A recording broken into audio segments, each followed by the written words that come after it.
Okay, this is the last problem on the 9.1 day 2 check-in, and I just wanted to kind of talk you through the process for simplifying this.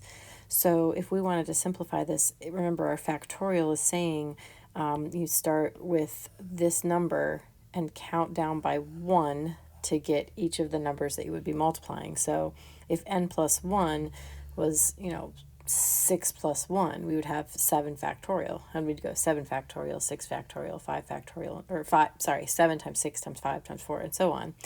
And that's exactly what we're going to write here. Okay, we're going to write, you start with whatever n plus 1 is, okay? And then if we take n plus 1 and subtract 1, that gives us n.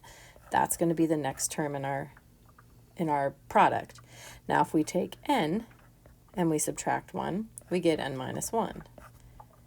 If we take n minus 1 and subtract 1, we're going to get n minus 2, and so on, all the way down to 2 times 1. We can follow the same process for the denominator, except now the denominator starts with n.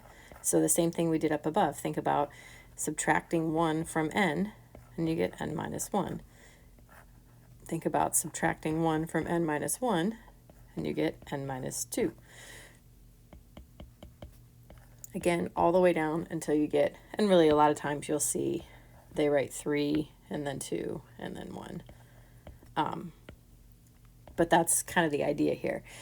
So now we've got this fraction, and we know with our experience with fractions this year, we can look for giant ones as long as we're looking at multiplication. And that is exactly what we see here. Everything is being multiplied together. So I have a giant 1 of 1, a giant 1 of 2 over 2, giant 1 of 3 over 3, and then I start to see these things match up.